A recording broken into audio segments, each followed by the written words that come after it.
Hai teman-teman. Perkenalkan kami dari kelompok 5. Kami akan menyampaikan beberapa materi yaitu tentang fonologi. Tapi sebelum itu izinkan kami memperkenalkan diri. Nama aku Alia Putri Damayanti. Nama aku Aulia Rahmania. Nama saya Muhammad Rafael Daeng Maulana. Yuk kita mulai.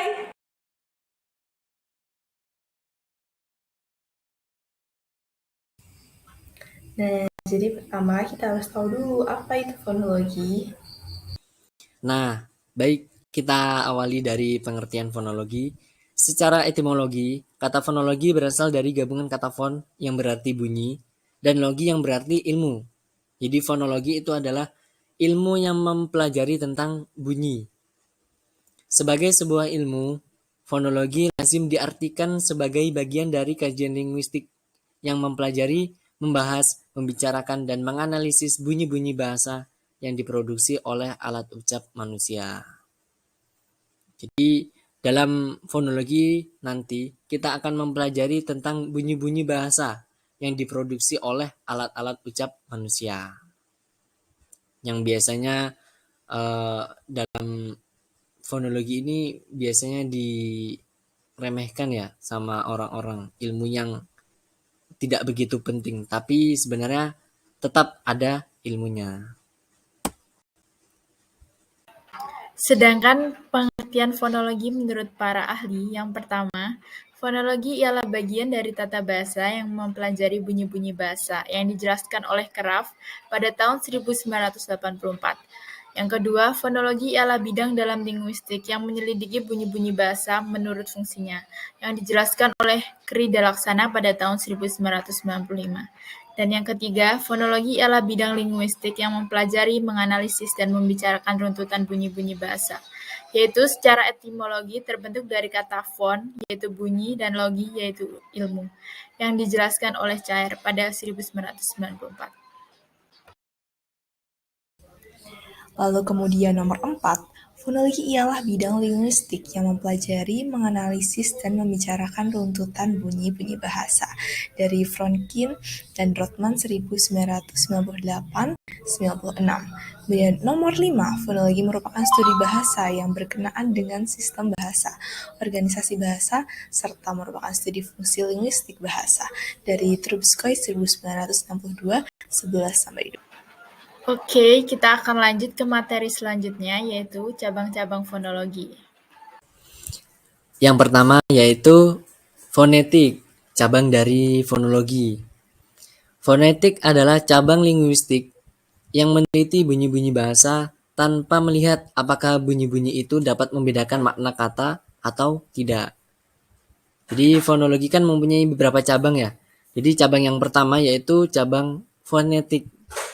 Yang mana fonetik ini adalah ilmu yang mempelajari mengenai bunyi, yaitu sebagai sarana atau sebagai media bahasa manusia.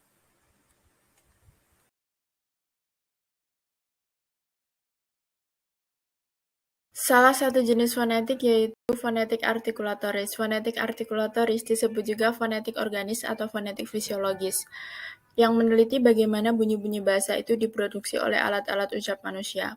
Pembahasannya meliputi masalah alat-alat ucap yang digunakan dalam memproduksi bunyi bahasa, bagaimana bunyi bahasa dibuat, mengenai klasifikasi bunyi bahasa yang dihasilkan, serta apa kriteria yang digunakan.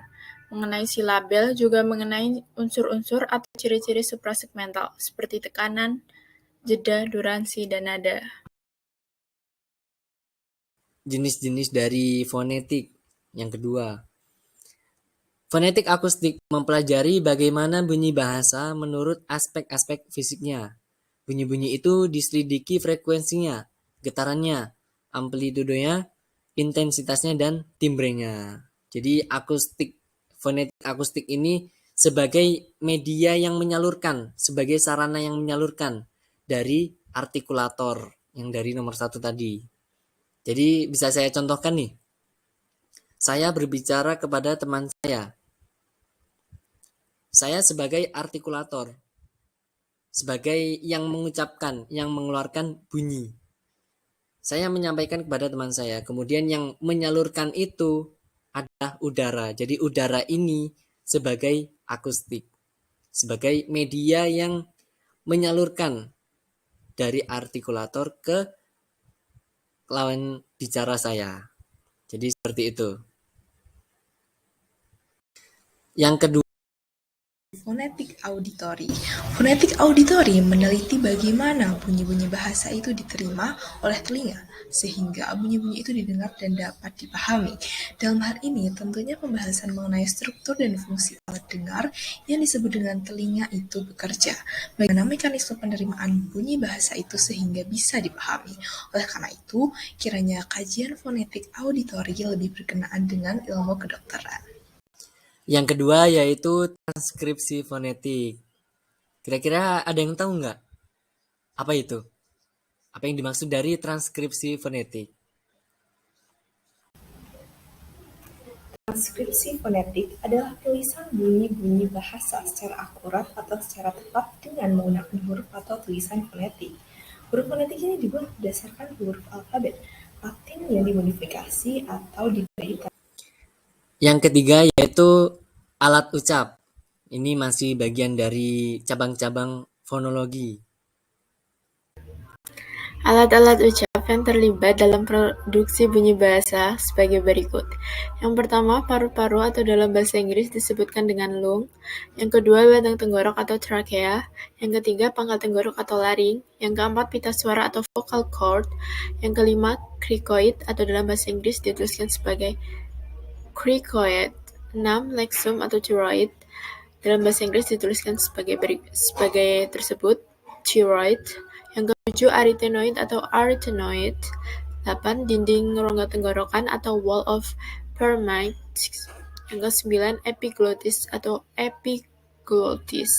Yang ke-10, akar lidah atau root of the tengu. Yang ke-11, pangkal lidah atau back of the tengu dorsum. Yang ke-12, tengah lidah atau back of the tengu medium. Lalu kita lanjut ke nomor berikutnya, yaitu nomor 13, yaitu daun lidah atau biasa disebut blade of the tongue atau laminum. Nomor 14 ada ujung lidah, yaitu tip of the tongue atau apex. Nomor 15 ada anak tekak, yaitu uvula. Nomor 16 ada langit-langit lunak, yaitu soft palate velum. Nomor 17 ada langit-langit keras, yaitu hard palate palatum. Nomor 18 ada gusi, yaitu alveolum. Nomor 19 ada gigi atas, ada upper teeth dentum. Nomor 20 ada gigi bawah, yaitu lower teeth dentum. Nomor 21 ada bibir atas, yaitu upper lip labium. Nomor 22 ada bibir bawah, yaitu lower lip labium. Nomor 23 ada mulut, yaitu mouth. Yang 24 ada rongga mulut, yaitu oral cavity. Nomor 25 yang terakhir yaitu rongga hidung, yaitu nasal cavity. Nah, yang keempat, kita akan belajar mengenai proses pembunyian. Alat ucap atau alat bicara dalam proses memproduksi bunyi bahasa dapat dibagi atas 3 komponen, termasuk rangkaian dari proses pembunyian, yaitu yang pertama, komponen subglotal. Komponen subglotal terdiri dari paru-paru yang kiri dan kanan, saluran bronkial, dan juga saluran pernafasan trakea. Komponen ini disebut juga sistem pernafasan. Fungsi utama komponen subglotal adalah memberi arus udara yang merupakan syarat mutlak terjadinya bunyi bahasa. Jadi dari komponen subglotal ini bunyi bahasa yang dihasilkan yaitu melalui paru-paru dan juga saluran-saluran pernafasan lainnya seperti saluran bronkial dan juga saluran pernafasan trakea. Komponen laring. Komponen laring atau tenggorok merupakan kontak yang berbentuk dari tulang rawan yang berbentuk lingkaran dalam rangka proses produksi bunyi. Pada laring inilah terjadi awal mula bunyi bahasa, baik dengan aliran udara egresif maupun aliran udara ingresif. Kita lanjutkan ke yang nomor 5 dari cabang-cabang fonologi, yaitu jenis-jenis bunyi bahasa. Nah, kira-kira apa saja nih jenis-jenis bunyi bahasa? Berada bunyi vokal, konsonan, dan semivokal. Bunyi-bunyi vokal, konsonan, dan semivokal dibedakan berdasarkan tempat dan cara artikulasinya. Vokal adalah bunyi bahasa yang dihasilkan dengan cara setelah arus udara keluar dari glotis, yaitu celah pita suara. Lalu arus ujar hanya diganggu atau diubah oleh posisi lidah dan bentuk mulut. Contoh bunyi I, bunyi O, dan bunyi U. Sedangkan bunyi konsonan terjadi setelah arus ujar melewati pita suara, diteruskan ke rongga mulut dengan mendapat hambatan, dan pita suara diteruskan ke rongga mulut dengan mendapat hambatan, dan artikulator aktif dan artikulator pasif. Bunyi semivokal hanya ada dua, yaitu bunyi W yang termasuk bunyi bilabial dan bunyi Y yang termasuk Bunyi vokal, konsonan, dan semivokal. Bunyi-bunyi vokal, konsonan, dan semivokal dibedakan berdasarkan tempat dan cara artikulasinya. Vokal adalah bunyi bahasa yang dihasilkan dengan cara setelah arus udara keluar dari glotis atau celah pita suara. Lalu arus ujar hanya diganggu atau diubah oleh posisi lidah dan bentuk mulut. Contohnya bunyi I, bunyi O, dan bunyi U. Sedangkan bunyi konsonan terjadi setelah arus ujar melewati pita suara, diteruskan ke rongga mulut, dengan mendapat hambatan dan artikulator aktif dan artikulator pasif. Bunyi semivokal hanya ada dua, yaitu bunyi W, yang termasuk bunyi bilabial, dan juga bunyi Y, yang termasuk bunyi laminopalatal. Sebagaimana yang kita tahu, huruf vokal yang biasa kita ketahui yaitu huruf A, I, U, E, O. Sedangkan huruf konsonan atau bunyi konsonan itu selain dari bunyi atau kata vokal, ya selain A, I, U, E, O itu. Kemudian ada lagi yang namanya semivokal. Ya, di contohnya itu hanya ada dua, yaitu huruf W dan juga huruf Y. Kenapa disebut semivokal? Karena dia ini tidak tidak terlalu vokal dan juga tidak terlalu konsonan. Makanya disebut sebagai semivokal. Contoh, coba kita perhatikan dari kata W. Kita coba lafalkan. W. Dia ini tidak dikatakan sebagai huruf vokal, dia juga tidak dikatakan sebagai huruf konsonan. Jadi semi-semi antara vokal dan juga konsonan. Begitu juga dengan huruf Y. Y. Tidak terlalu vokal dan juga tidak terlalu konsonan.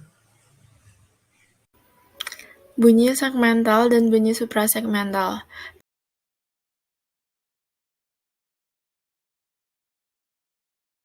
Pembedaan kedua bunyi ini didasarkan pada dapat tidaknya bunyi itu disegmentasikan. Bunyi yang dapat disegmentasikan, seperti semua bunyi vokal dan bunyi konsonan, adalah bunyi segmental. Sedangkan bunyi atau unsur yang tidak dapat disegmentasikan, yang menyertai bunyi-bunyi segmental itu, seperti tekanan, nada, jeda, dan duransi atau pemanjangan, disebut bunyi suprasegmental atau non-segmental. Selanjutnya B. Fonemik. Pengertian dari fonemik adalah cabang kajian fonologi yang mengkaji bunyi-bunyi bahasa dengan memperhatikan fungsinya sebagai pembeda makna atau kata. Makna dari suatu kata maksudnya. Jadi fonemik ini termasuk cabang ya, cabang dari fonologi, sama-sama mengkaji tentang bunyi-bunyi bahasa. Akan tetapi di sini fonemik itu lebih condong ke memperhatikan fungsinya sebagai pembeda makna atau kata, makna suatu kata. Jadi mungkin bisa saya beri contoh, ada beberapa kata yang sama, akan tetapi mempunyai makna yang berbeda. Jadi katanya ini sama, tapi artinya ini berbeda. 1. Gugus fonem dan deret fonem. Gugus fonem adalah dua buah fonem yang berbeda tetapi berada dalam sebuah silabel atau suku kata. Sedangkan yang dimaksud dengan deret fonem adalah dua buah fonem yang berbeda berada dalam silabel yang berbeda, meskipun letaknya berdampingan.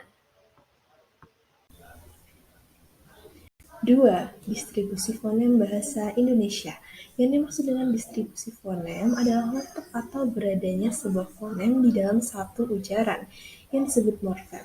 Secara umum, fonem dapat berada pada posisi awal kata, di tengah kata, maupun di akhir kata. Yang ketiga yaitu perubahan bunyi atau fonem. Di dalam praktik bertutur fonem atau bunyi bahasa, itu tidak bisa berdiri sendiri, melainkan saling berkaitan di dalam suatu runtutan bunyi. Oleh karena itu, secara fonetis maupun fonemis, akibat dari saling berkaitan dan mempengaruhi bunyi-bunyi itu bisa saja berubah. Jadi seperti apa yang saya katakan tadi, bahwa bunyi-bunyi bahasa, bunyi-bunyi itu bisa mempengaruhi pada makna suatu kata. Nah, perbedaan bunyi itu bisa mengubah makna dalam suatu kata. Jadi seperti itu. Nah, itu dia materi dari kelompok kami. Gimana? Mudah dipahami bukan?